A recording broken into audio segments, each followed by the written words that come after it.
இந்த பாரத தேசத்துக்கும் அனைத்து பாரதவாசிகளுக்கும் வணக்கம். நம்ம நீண்ட நாட்களாகவே சொல்லிட்டே வந்ததுங்க, பட்டியலின மக்களுக்கு திமுக எந்த உதவியும் செய்யாது. அவர்களை ஒரு ஓட் பேங்காக மட்டுமே பயன்படுத்திக்கிட்டு அவர்களுடைய வாழ்வாதார முன்னேற்றத்துக்காக எதுவுமே செய்ய மாட்டாங்க. கடைசி வரைக்கும் வாய்ச்சவடால் மட்டும் தான் விடுவாங்க. நாங்கள் சமூக நீதி பாதுகாவலர்கள், நாங்கள் உங்களுக்காக தான் வாழ்கிறோம். பட்டியலின, பழங்குடியின, ஒடுக்கப்பட்ட, தாழ்த்தப்பட்ட என்று ரொம்ப பெரிய லிஸ்ட் ஒன்று சொல்லி இவர்களுக்காக தான் நாங்கள் வாழ்ந்து கொண்டிருக்கிறோம் அப்படின்னு சொல்லக்கூடிய திமுக அவர்களுக்கான முன்னேற்றத்தில் சிறிதளவும் கூட உதவ மாட்டாங்க என்பதை நம்ம நீண்ட நாட்களாக சொல்லிட்டே வந்துட்டு இருக்கோம். அதை தான் பாரஞ்சித் அவர்கள் இன்று குறிப்பிட்டிருக்கிறார். ஆதரவு கொடுக்க மாட்டேன், திமுகவிற்கு வாக்களித்தால் ஏதேனும் மாற்றம் வரும் என்றுதான் வாக்களித்தேன். ஆனால் திமுக அதிமுக எந்த ஆட்சி வந்தாலும் தலித் மக்களின் பிரச்சனைகள் தீரவில்லை. தமிழ்நாட்டில் ஆம்ஸ்ட்ராங்கின் நிலை மீண்டும் நீடித்தால் திமுகவிற்கு அடுத்த ஆட்சியில் ஆதரவு கொடுக்க மாட்டேன். இது ஒரு எச்சரிக்கை. திரைப்பட இயக்குனர் பாரஞ்சித் அவர்கள் அப்படிங்கிறத நியூஸ்7 தமிழ் ரிப்போர்ட் பண்ணியிருந்தாங்க. இன்னும் நிறையா சேனல்ஸ் ரிப்போர்ட் பண்ணியிருந்தாங்க. அவர் பேசுறதுடைய கிரக்ஸ் இதுதாங்க. எந்த ஆட்சி வந்தாலுமே சரி, பட்டியலின மக்களுக்கான வளர்ச்சியில் யாருமே அக்கறை செலுத்த மாட்டேங்கிறாங்க. அவர்களுடைய அந்த நிலை என்பது அப்படி நீடித்துக் கொண்டே இருக்கிறது என்பது அவர் இப்பொழுது அழுத்தம் திருத்தமாக பதிவு செய்திருக்கிறார். ஒரு பத்திரிகையாளர் அவர்கிட்ட கேட்கிறாருங்க, என்னங்க நீங்க ஓப்பனா சொன்னீங்களே திமுக தான் வாக்களித்தேன் என்று. அதுக்கு அவர் ஆமாங்க வாக்களித்தேன், ஏதோ நல்லது பண்ணுவாங்க வாக்களித்தேன் என்று அவர் கூறுகையில் அவர் பேசக்கூடிய அந்த வருத்தம், அந்த வேதனை அப்படி அப்பட்டமா வெளிப்படும். 2026 உங்களுடைய அரசியல் நிலைப்பாடு மாறுமா, இதே தான் தொடரும்? நிச்சயமா நான் என்ன சொல்றேன்னா, பிரச்சனைகளின் அடிப்படையில நம்ம சில கேள்விகளை கேட்கிறோம். ஆனா பிரச்சனைகளை தீர்த்து வைக்க முயலாத இல்ல தீர்த்து வைப்பதற்கான காரணங்களை ஆராயதப்போ நிச்சயமா அதுக்கான முடிவை நம்ம மாற்ற வேண்டிய தேவை இருக்கும்னு நான் நினைக்கிறேன். ஆனா இது ஒரு எச்சரிக்கை தான் அப்படின்னு நான் நினைக்கிறேன். ஏன்னா ஆமா, நான் ஓட்டு போட்டேன். ஏன் ஓட்டு போட்டேன்னா மாறணும்னு நினைச்சேன், மக்களோட பிரச்சனைகள் சரியாகணும்னு நான் நினைச்சேன். ஆனா இது தொடர்ந்துட்டே இருக்கிறது ஒரு பெரிய ஒரு பிரச்சனையா இருக்குதுதான் நான் பாக்கிறேன். இன்னும் சொல்ல போனா பட்டியலின மக்களுடைய வாக்குகள் என்பது அவர்களுக்கு தான் கிடைக்கும் அப்படிங்கிற ஒரு இருமாப்புல, ஆணவத்துல, பிளஸ் விடுதலை சிறுத்தைகள் கட்சி போன்ற ஒரு கட்சி திமுக கூட்டணியில் இருக்கு. ஸோ டேக்கன் ஃபார் கிராண்டட் என்று அவர்களுடைய வாக்குகளை பெறுவதோட சரி, அதற்கு பிறகு கண்ணுகிறது கூட கிடையாது. இப்போ நம்ம ஊர்லாம் சொல்லுவாங்க இல்லையா, ஓட்டு வாங்குறதோட சரி, அடுத்த தேர்தல் தான் வந்து பார்க்குறாங்க. அதுபோல பட்டியலின மக்களை அடுத்த தேர்தல் கூட வந்து சந்திக்க மாட்டாங்க. இந்த இடத்துல தான் திமுக ஆட்சி அதிகாரத்துக்கு உட்பட்ட எந்த காலகட்டம், 2006 முதல் 11 இருக்கட்டும், 2021 முதல் இப்போது வரையாக இருக்கட்டும், ஆண்டாண்டு காலமாக எப்போதெல்லாம் திமுக ஆட்சி புரிந்ததோ 1971 முதல் 77 இன்று நிறைய லிஸ்ட் கொடுத்துட்டே போகலாம். அதிலேயே மிகவும் மோசமான ஆட்சி என்பது இப்போதைய ஆட்சி. காரணம், குறிப்பாக பட்டியல் சமூகத்திற்கு எதிராக நடந்த கொடுமைகள் எடுப்போமே, வேங்கை வேல் சம்பவத்தில் இன்று வரை குற்றவாளி கண்டுபிடிக்க முடியலையே.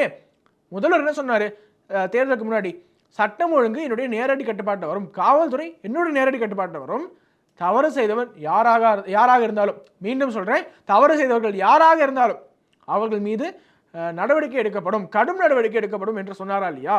இப்பொழுது வேங்கை வேல் குடிநீர் தொட்டியில மலம் ஏதாச்சும் ஒரு நாட்டில் நடக்குமா? தமிழ்நாட்டு நடந்திருக்கு. அதற்கு தீர்வு காண முடியல. அகைன் நாங்குநேரி ஜாதிய கொடூரம் அரங்கேறியது இதே திராவிட மாடல் அரசாங்கத்தினுடைய ஆட்சி கீழே. இது மட்டுமே இல்லைங்க, இந்த 1-2 சம்பவம் சொல்லிட்டு இதனால பட்டியல் சமூகத்துக்கு எதிரான குற்றங்கள் அதிகரிச்சு நீங்க சொல்லுவீங்களா? திராவிட மாடல் அரசு கீழே எப்படி சொல்ல முடியும் என்று கேட்பவர்களுக்கு நிதி ஆயோக் ஒரு அறிக்கை வெளியிட்டிருக்காங்க. அதுல மைக்ரோ இண்டிகேட்டர்ஸ், அந்த மைக்ரோ இண்டிகேட்டர்ஸ்ல per 1 lakh பாப்புலேஷன், 1 லட்சம் மக்கள் தொகையில எத்தனை பட்டியலின மக்களுக்கு எதிரான கொடுமைகள் நடக்குது, குற்றங்கள் நடக்குது அப்படின்னு பார்த்தோம்னா per 1 lakh population crimes against SC என்பது திமுக ஆட்சிக்கு வரதுக்கு முன்னாடி 2020-21 ஆண்டு பார்த்தீங்கன்னா 7.9 இருந்தது. per 1 lakh பாப்புலேஷன் 7.9 மக்கள், எஸ்சி மக்கள், அவர்களுக்கு எதிரான குற்ற சம்பவங்கள் நடந்துகிட்டு இருந்துச்சு. ஆவரேஜா 7.9, அதனால தான் டெசிமல்ஸ்ல வருது.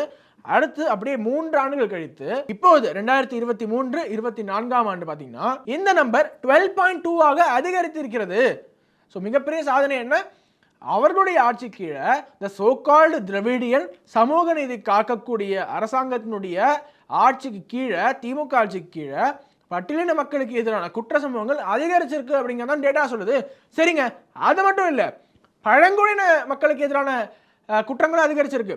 Crimes against ST people per 1 lakh population 2020-21 அந்த காலகட்டத்தில் பார்த்தீங்கன்னா 3.9 ஆக இருந்தது. இப்போது 3 ஆண்டுகள் கழித்து 2 மடங்கிற்கும் அதிகமாக உயர்ந்து 8.4 ஆக மாறி இருக்கிறது. 2023-24 ஆண்டு per 1 lakh பாப்புலேஷன் எஸ்டி மக்களுக்கு எதிராக நடக்கக்கூடிய கொடுமைகளில் 8.4 ஆக மாறி இருக்கு அப்படின்னா இந்த ஆட்சி வெட்கி தலைகுனியுமா இல்லையா?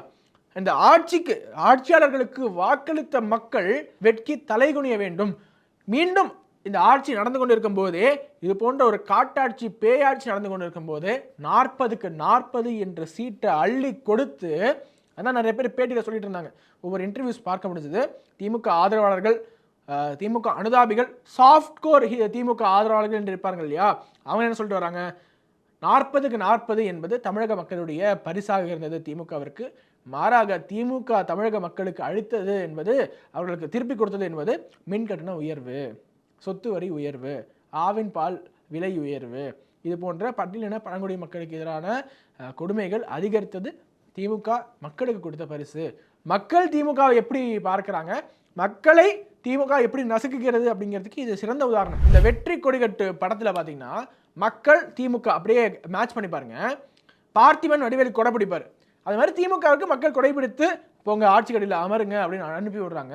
மாறாக மக்களை திமுக எப்படி ட்ரீட் பண்ணுது அப்படின்னு பார்த்தோம்னா, வடிவேல ஆடு மாதிரி பார்த்திபன் இழுத்துட்டு போவார் இல்லையா, அந்த சினாரியோ தான் ஞாபகம் வருது. இதான் மக்கள் திமுகவை நம்பி வாக்களித்தார்கள். சரி அதிமுக சரியில்லைப்பா அப்படின்னு ஒரு சில மக்கள் வெறும் குறைந்தபட்சமான வாக்கு வித்தியாசம் தான் 2021 ஜெயிச்சாங்க. அப்படி வாக்களித்து வெற்றி பெற்ற திமுக மக்களை இது போன்று துச்சமாக எண்ணுகிறது அப்படிங்கிறது தான் நிதர்சனமான உண்மையாக இருக்கு.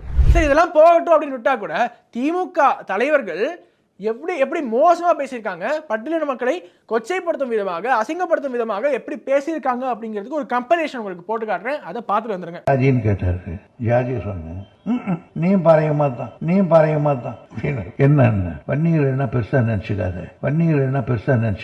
அதுக்கு ஆசைப்படாதீங்க அப்படின்னு சொன்னது. நீங்க எப்படி பொது வீதியில் நடக்காதீங்களோ, பொது குளத்தில் நடக்காதீங்களோ, அது போல சொல்லாடலாம் அந்த வார்த்தை. நீங்க வந்து பொது தொகுதி கேட்காதீங்க அப்படிங்கிறது. இது ஏன் நியூஸ் செவன்ல இதை ரெக்கார்ட் செய்கிற வன்னியர் அது யார் சொன்னார்கள் என்று சொன்னாலும் சரியானதா? அது கலைஞர் சொன்னாரு. நாங்க என்ன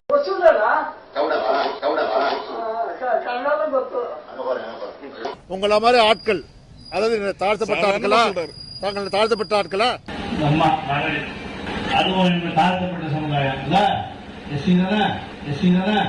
பிறகு 7-8 ஆதி திராவிட சமுதாயத்தை சார்ந்த ஒரு ஹைகோர்ட் ஜட்ஜாக இருந்தார் என்றால் அது திராவிட இயக்கம் போட்ட பிச்சை.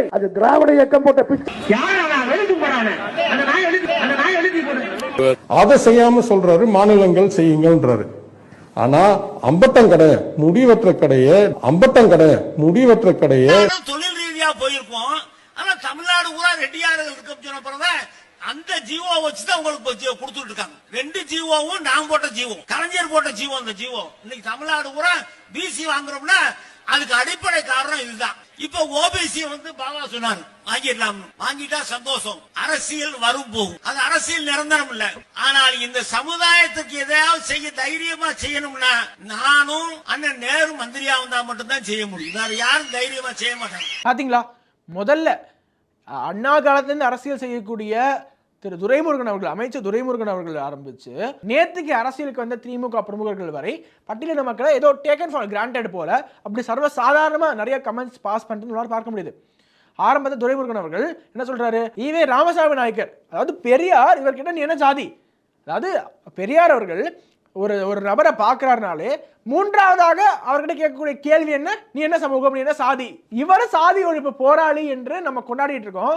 தமிழ்நாட்டில் இருக்கக்கூடிய பல பேர் கொண்டாடிட்டு இருக்காங்க. அதான் மிகப்பெரிய வேடிக்கை. அதை சொல்லிட்டு நீ இந்த சாதியா, நீயும் அந்த சாதி மாதிரி தான். இந்த கட்சி சமூக நீதியை பத்தி பேசுது, பட்டியலின மக்களுக்கு பாஜக எதிராக இருக்கு அப்படின்னு பேசதான் எவ்வளவு பெரிய வேடிக்கைங்க. அடுத்து வன்னியரசு என்ன பேசியிருக்காரு, நீங்களெல்லாம் பொது தொகுதி கேட்கலாமா என்று. கருணாநிதி அவர்கள் ஏன் பொது தொகுதி என்பது என்னது அவரே பதிவு பண்றாரு. வன்னியரசு அவர்கள் என்ன பதிவு பண்றாரு, எப்படி பொது வீதியில் நடமாடக்கூடாது என்று சொல்கிறார்களோ அது மாதிரி தான் பொது தொகுதியை நீங்க கேட்கக்கூடாது என்று சொல்வது பட்டியலின மக்களை அசிங்கப்படுத்தக்கூடிய ஒரு செயலாகும். அதை கருணாநிதி அவர்கள் செய்திருக்கிறார். இந்த கருணாநிதி யாரு, ஒடுக்கப்பட்ட பட்டியலின தாழ்த்தப்பட்ட அனைத்து மக்களுக்குமான தலைவர் என்றாலும் சொல்லிட்டு இருக்காங்க திமுக. அடுத்து ஸ்டாலின் அவர்கள் ஒருத்தரை பார்த்து அவருடைய சமூகத்தை விசாரிச்சிருக்காரு, நீ என்ன சாதி என்று விசாரிச்சுக்கிட்டு இருக்காரு ஸ்டாலின் அவர்கள். அடுத்து தயாநிதி அவர்கள், நாங்க என்ன தாழ்த்தப்பட்டவர்களா நாங்கள், அப்ப என்ன சொல்ல வரீங்க, தாழ்த்தப்பட்டவர்கள் என்றால் நீங்க என்ன எப்படி நடந்துக்கலாம்னு சொல்ல வரீங்களா? சரி, தயாநிதி மாறன் அவர்களாவது இப்படி பிரஸ் மீட்ல கொடுக்குறான்னு பார்த்தா மேடையில வைத்தே ஒரு மூத்த அமைச்சர், நீண்ட நாட்களாக அரசியல் அனுபவம் கொண்ட பொன்முடி அவர்கள், ஏமா நீ எஸ்சி தானே என்று கேட்கிறார். எந்த மாதிரியான மனநிலை இருந்துன்னு பாருங்க. இது எல்லாத்தையுமே தோற்கடிச்சிடும் RS பாரதியாருடைய பேச்சு. என்னது நாங்கள் போட்ட பிச்சை? எது நாங்கள் போட்ட பிச்சை? திராவிட இயக்கம் போட்ட பிச்சை எது?